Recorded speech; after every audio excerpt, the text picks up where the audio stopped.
Of Dr. Kildare. Whatsoever house I enter, there will I go for the benefit of the sick. Whatsoever things I see or hear concerning the life of men, I will keep silence thereon, counting such things to be held as sacred trusts. I will exercise my art solely for the... The story of Dr. Kildare, starring Lou Ayres and Lionel Barrymore. Metro-Goldwyn-Mayer brought you those famous motion pictures. Now this exciting, heartwarming series is heard on radio. In just a moment, the story of Dr. Kildare. But first, your announcer.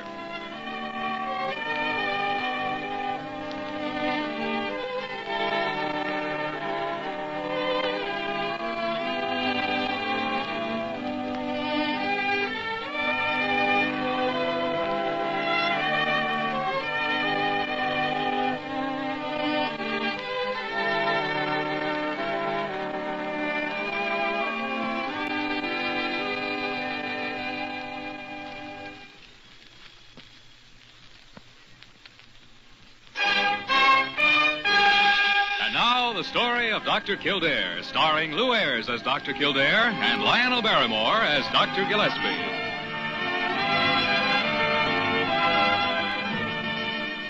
Blair General Hospital, one of the great citadels of American medicine. A clump of gray-white buildings planted deep in the heart of New York, the nerve center of medical progress, where great minds and skilled hands wage man's everlasting battle against death and disease. Blair General Hospital. Where life begins, where life ends, where life goes on.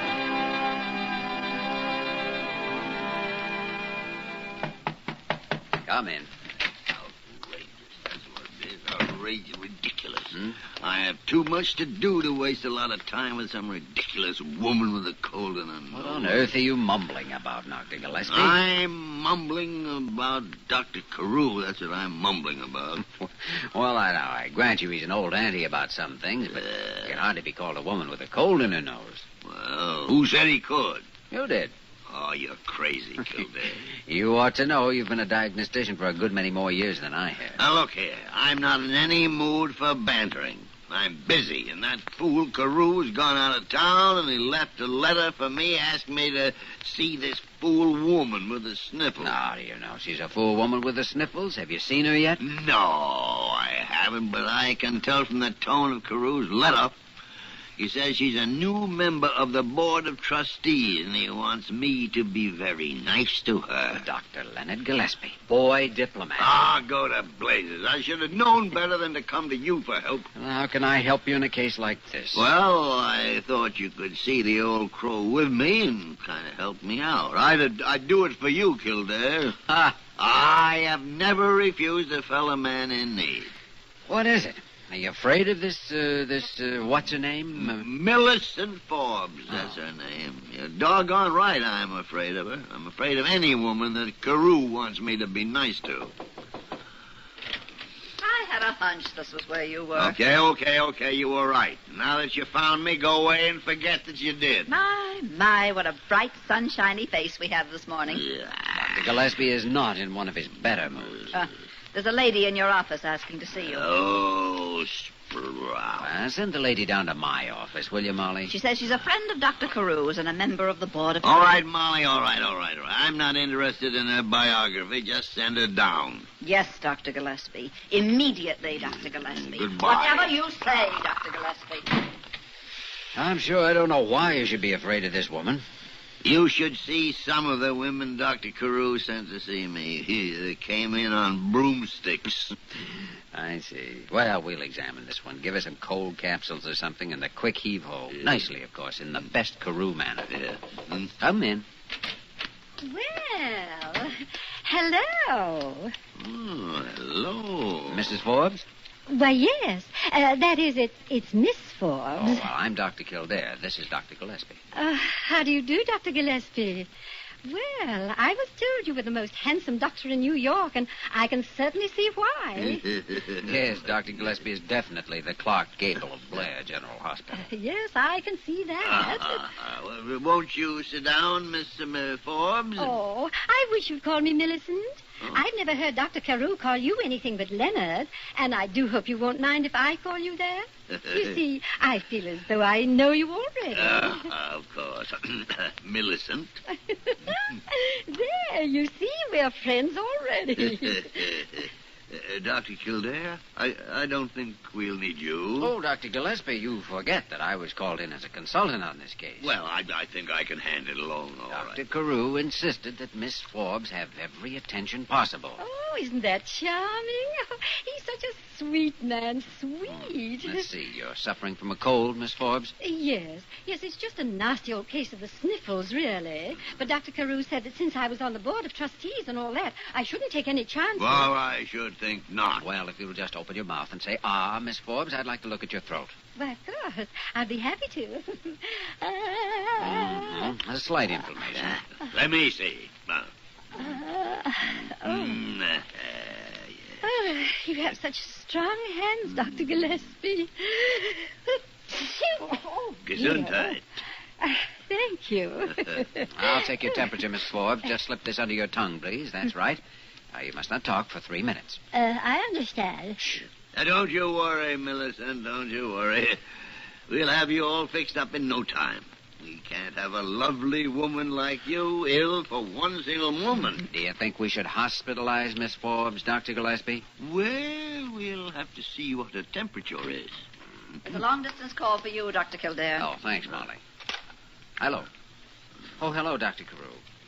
Yes, I'll be glad to help you in any way I can. What is it? Miss Forbes? Why, she's in my office right now. Dr. Gillespie called me in for a consultation himself. Yes, her condition seems to be very favorable. Yes, we are giving her every possible attention. Goodbye. That was Dr. Carew phoning from Albany, Miss Forbes. He wanted to be sure that we were doing everything possible for you. Isn't that nice? Here. I'll take out that thermometer. Oh, how sweet of Dr. Carew. Your temperature is normal, Miss Millicent. Oh, thank you, Leonard. Oh, suffering microbes. Oh, my goodness, what's the matter with her? Oh, of course, she's jealous. My, you see the effect you have on women, Dr. Gillespie? I don't think that Now, don't be modest, Leonard. Yes, he is modest. Why, anyone can look at him and see that he's just a big, shy schoolboy at heart. Don't you agree, Dr. Kildare? Well, perhaps I don't have your insight, Miss Forbes. Now, I'll tell you how I'm going to prescribe for you, if it meets with Dr. Gillespie's approval, of course. Yeah.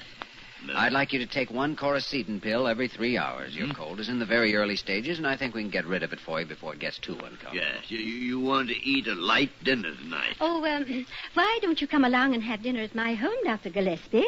Or are you too busy? Well, now, let's see. I was on duty tonight, but Dr. Kildare could look after my cases. Well, I'll... Yeah, you will, Kildare. Yes, to be sure. Well, Miss Forbes, Millicent, I think that's a very nice suggestion. But I insist on taking you out to dinner. Oh, how exciting. Well, I'll run along home and dress. Oh, what time will you pick me up? Oh, about 7. I'll be waiting. You have my address on my card. Well. Goodbye. Oh, thank you, Dr. Kildare. You've been so charming. Don't mention it. I'll see you at 7, Yes. Leonard. Well, we certainly gave her some cold capsules and a quick heave-ho, didn't we? Attractive woman, isn't she? Maybe I should go along with you. Oh, no, you don't. No, you don't. You're staying right here at Blair General. Yes, sir. Yes, a very attractive woman.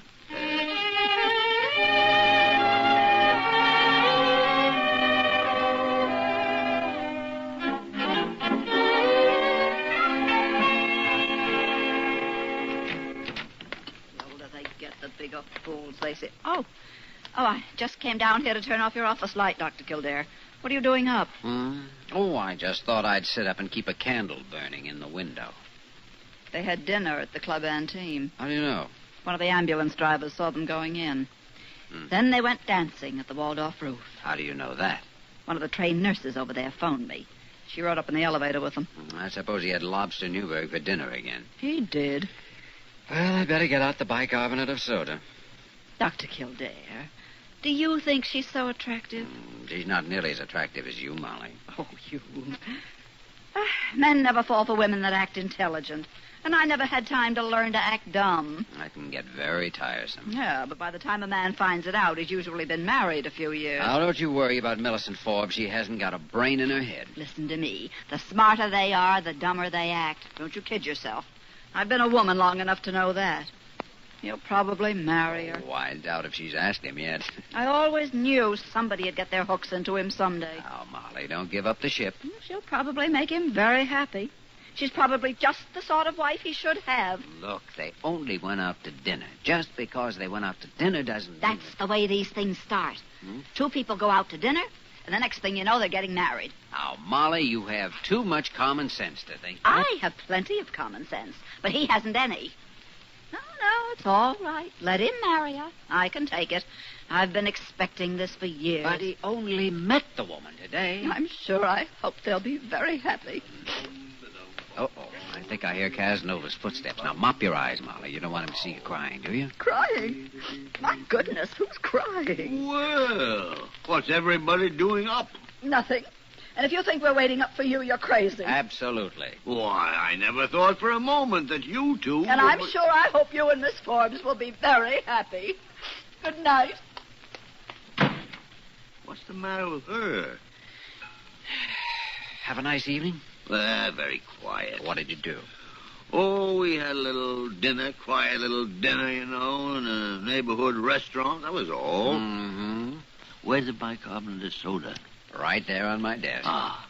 How's Miss Forbes? Oh, fine. I think I'll have her come into the hospital, though, for a few days tomorrow. What for, if she's fine? Well, a little checkup never does any harm, you know. Crew wanted us to be nice to her. Well, I'll be doggone. Yeah? Well, what's the matter with you? Evidently, Molly was right. Molly was right about what? Look here. You don't want to be taken in by this woman. Taken in? What are you talking about? Well, now, a woman like this may seem dumb, but they're smarter than they seem. Seem dumb? Millicent is an extremely intelligent woman. That's my whole point. And for you to get involved... Kildare? Are you by any chance laboring under the impression that you are one or the other of my parents? No, but... Are you laboring under the impression that I can't take care of myself? Well, I didn't mean to imply exactly that. No man is going to lead me around by the hand, you know. I'm not afraid of a man leading you around by the hand as much as I'm afraid of a woman leading you around by the nose. What woman? You know what woman. Look here, I just went to dinner with Millicent Forbes, that's all. I know, but that's the way these things always start. Two people go to dinner and end up married. Ah, you're out of your mind. I'm not going to end up married to anyone. You talk like I'm a little child married. That's ridiculous. Look here, Kildare. You take care of your life and I'll take care of mine. All right, if that's the way you feel about it, all right. Good night, Dr. Kildare. And good night, you wolf. Golly, Molly, that's the nicest thing you ever said to me.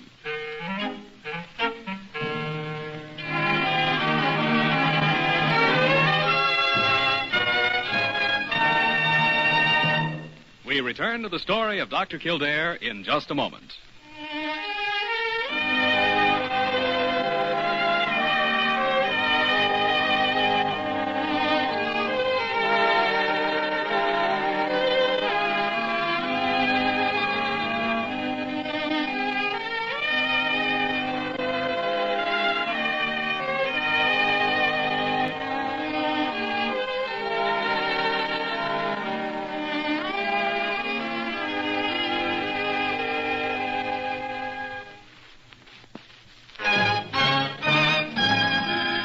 Continue with the story of Dr. Kildare, starring Lou Ayres as Dr. Kildare and Lionel Barrymore as Dr. Gillespie. Look what it says here in the columns, Dr. Kildare. Seen last night at the Waldorf, Society leader Millicent Forbes and Dr. Leonard Gillespie of the staff of Player General. Does this mean wedding bells? And here's another. New romantic duo, Millicent Forbes and Leonard... Well, it's not my affair. Take them down to Dr. Gillespie's office. He told me to mind my own business last night, and I'm minding it. Jimmy, I need your help. Did you see the papers? Oh, I see you've got them. Say, I have a book here I've been meaning to send down to your office. Huh? It's called What Every Young Bridegroom Should Know. Ah. Just off the press. Quite good, as a matter of fact. Very informative. Oh, now, Jimmy, you know very well. Oh, the nurses are taking up a collection to buy you a wedding I present. don't want a wedding present. Well, I must say that's very ungrateful of you. I am not getting married. That isn't what the papers say. Now, Jimmy, I need help. You told me to take care of my life, and you take care of yours. Well, that was last night. That was last night. I didn't know I was in trouble last night. I can't forgive and forget so easily. I was deeply wounded, after all. Just because love has at last come to you, that doesn't give you any right to turn on your old friend. Love has not come to me. It's getting a little late for denials, isn't it? Hello. Yes, he is. Send him right down here. There's a reporter on his way down from your office. Wants a picture of the bridegroom. Oh, now, this has gone far enough. Why did you have him sent down here? You can't run away from things, you know. Ah. When you get involved with an heiress, you have to be prepared to face her public. Jimmy Kildare, I'd like to chain you to an anthill. Well, I'm going back to work. I'm sure we all hope you'll be very happy, Dr. Gillespie. Molly. Come in. Dr. Gillespie? Dr. Gillespie is no more. He just passed on into the great beyond. What? Don't let him kid you. This is Dr. Gillespie. I'm Oh. Dr. Kildare. How do you do? And how do you do, Dr. Gillespie? I'm from the New York Globe. I wanted to get a statement from you about your marriage plan. I'm not getting... Oh, my goodness, here you all are. My gracious, I've been hunting all over the hospital for you. Good morning, Leonard, dear. Oh, Dr. Kildare, how nice to see you. Hello, Millicent. Good morning, Miss Forbes. May I present Mr. Gordon Arkley of the Globe. Oh, how do you do, Mr. Arkley? I'm so happy to meet you. How do you do? I just came over to see if I could get a statement from Dr. Gillespie on your wedding plans, Miss Forbes. Wedding plans, dear me. Dr. Gillespie and I are just good friends. Why, we haven't even discussed wedding plans. No. Yet. Oh, You seem to have stumbled on something rather prematurely, Mr. Arkley. Kildare. My goodness, yes. Well, I'm all checked into the hospital, Lenny. You are? Oh, are you entering the hospital, Miss Forbes? Oh, it's just for a routine checkup. I see. How's your cold? Why, it seems to be all gone. Lenny cured it. Well, I'll see you in a little while. May I walk down the hall with you, Miss Forbes? Why, yes, of course. You're a lucky man, Dr. Gillespie. Excellent. Now, see here, Jimmy Kildare. Stop that laughing now. This is serious. I feel like I'm up to my chin in a barrel of molasses. Yes, tell me more, Lenny. Lenny, no. I'm not going to marry that woman. Oh, don't tell me. Tell her. Tell the newspapers. Tell Dr. Carew. Hey, did you ever hear of a breach of promise suit? How can I breach what I never promised? Are you sure you made no promise? Ah, Jimmy, now, I am in trouble. Trouble. I need help. Not you. You're the man that can take care of himself. Ah, no man can take care of himself, Jimmy. No man on earth when a woman's around. What am I going to do? I can think of just one way. But why should I bore you with the details? I'm sure you've figured a way out by now yourself. I'm sorry I said I could take care of myself. Mm-hmm. I'm sorry I told you to mind your own business. I'm sorry. I am sorry. What do you want? My arm or my head? My leg? Name it. You can have anything you want. It's yours. Only get me out of this. All right. As long as you're sorry, I'll try, Lenny. No. I'll try.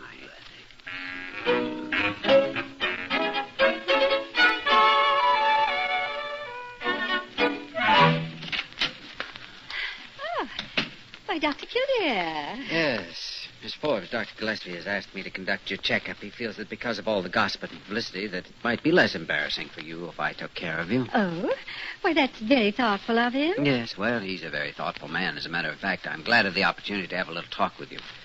I don't know how serious your romance with Dr. Gillespie is just now. Well, one never knows, does one? But I think a woman like you could bring a lot into his life. Oh, you do? Yes, I do. I think you have the understanding it takes to be the wife of a doctor. Understanding? Yes, I'm sure that night after night, while you sit alone, waiting for him to come home, you will understand. You'll be patient and silent in the face of loneliness. Well, I try to be. And when he does come in, tired and cross, without the strength to speak even one civil word to you, I'm sure you'll understand and be even kinder to him. Well, And if, heaven forbid, in the heat of exasperation, and a doctor experiences many exasperations and frustrations during the course of a day, if, as I say, the result of these, he should even strike you, I know you're the kind of a woman who will understand even that and turn the other cheek. Did you say strike me, Dr. Kildare? Well, he has been known to be quite violent around the hospital, but he's always very sorry about it the next day. He needs understanding, you see, and compassion and devotion. Yes, but And he'll be living at home with you, of course, so naturally you'll have to take care of him, see that he takes his pills in the morning. There are 11 of them. You mustn't let him skip even one. 11 pills? Yes, 2 for his liver, 2 for his heart, 2 for his blood pressure, and 2 are vitamins. What are the other 3? Well, I think he had better explain the other 3 to you. Then he must have a rub-down before you let him get out of bed. A rub-down? For his circulation. And also he has to wear red flannels and a nightcap until May 15th, unless the weather turns hot earlier. And in June, he can go without his vest. And yes, one other thing. Dr. Kildare, would you mind? I'd like very much to talk to Dr. Gillespie. You won't tell him what I told you? He becomes quite violent if he thinks people are discussing it. Oh, I'm sure that I'll be able to find protection from his violence if he should become violent in this great hospital. But you may remain present if you care to, Dr. Kildare. Will you send for him, please? Well, yes, Miss Forbes, of course I will, if you insist. Oh, I'm afraid it is quite necessary.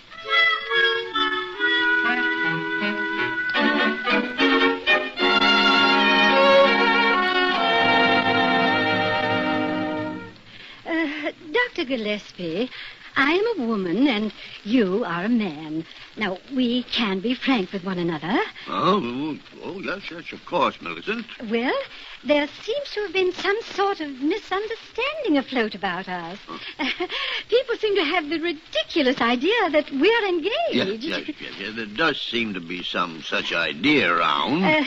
Dr. Kildare has told me all about you. Oh, he has, huh? Yes, I told her that. Please, Dr. Kildare, I could put up with the 11 pills, the rub-downs, and even the times when you would strike me. One-eyed what? Well, you see, Dr. Gillespie, I explained please, Dr. Kildare.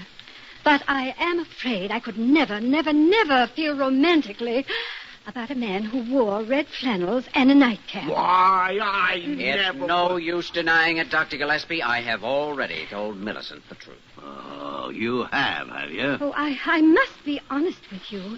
This has all been a mistake. One evening's delightful illusion gone with the coming of morning. But I do hope we'll always be friends, Dr. Gillespie. Yes, I hope we shall always be friends, too, Miss Forbes. You are a sweet, sweet man. Oh, dear, it's too bad. But c'est la vie, c'est la vie. And now, if you don't mind, I'm rather tired, and I should like to rest. Yes, to be sure. Yes, of course. Come on, Jimmy. I'll be in to complete your checkup in the morning, Miss Forbes. Did you have to destroy all my glamour to save me? All your glamour? Well, I'll be hanged. A man doesn't like to lose all his glamour with a pretty woman, you know.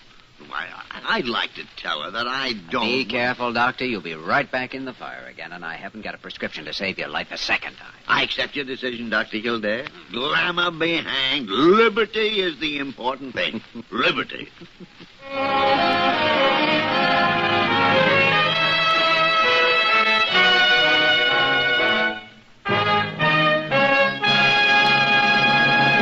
In just a moment, we will return to the story of Dr. Kildare.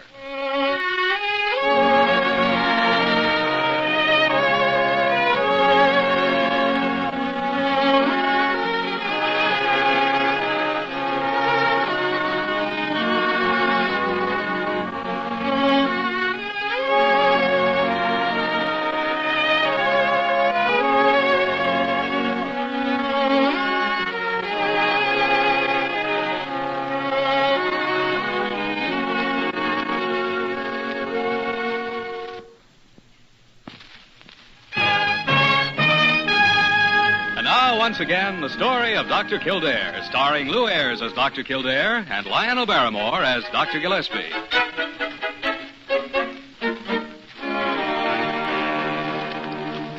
Well, it says here in the paper that Millicent Forbes has a new flame. Anyone we know? No. Molly, did you actually think I'd marry Millicent Forbes? Well, I knew she was going to marry you if you didn't step awfully fast. Were you jealous? Not a bit. Ah, you were too. Well, I think you two can fight this out better without me. I have some patients that require a little attention.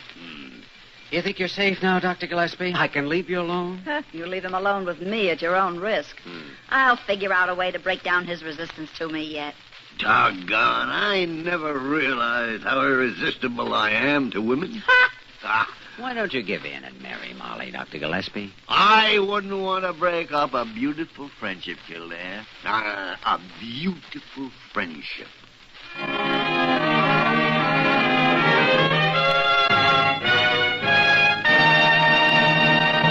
You have just heard the story of Dr. Kildare, starring Lou Ayres and Lionel Barrymore. This program was written by Gene Holloway and directed by William P. Russo. Original music was composed and conducted by Walter Schumann. Supporting cast included Eleanor Audley, Isabel Randolph, and Eddie Fields. Dick Joy speaking.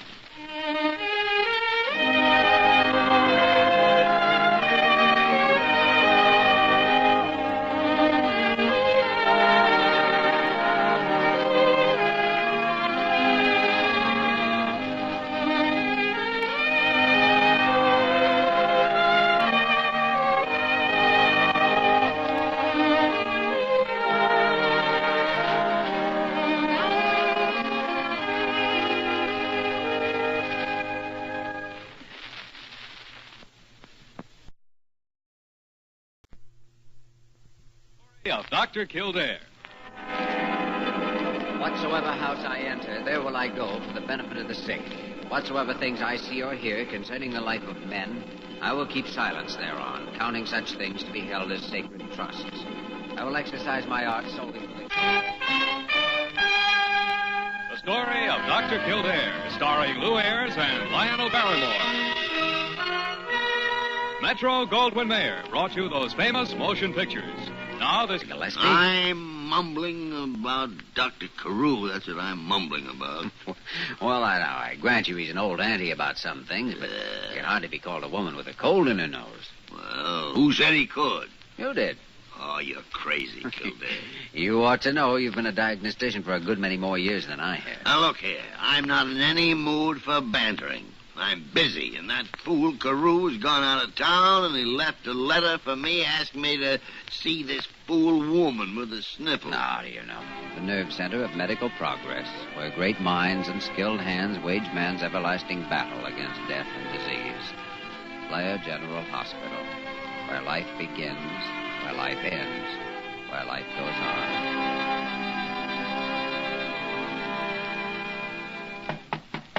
Come in.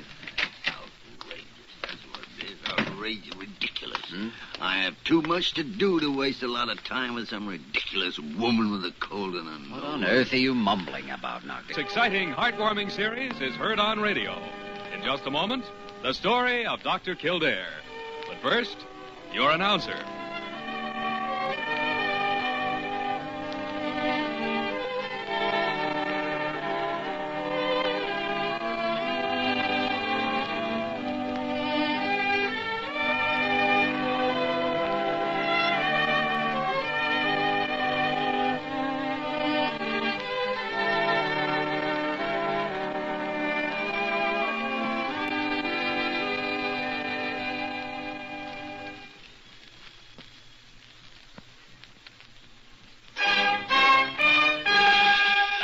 The story of Dr. Kildare, starring Lou Ayres as Dr. Kildare and Lionel Barrymore as Dr. Gillespie.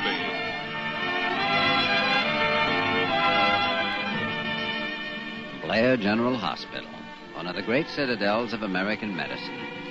A clump of gray-white buildings planted deep in the heart of New York.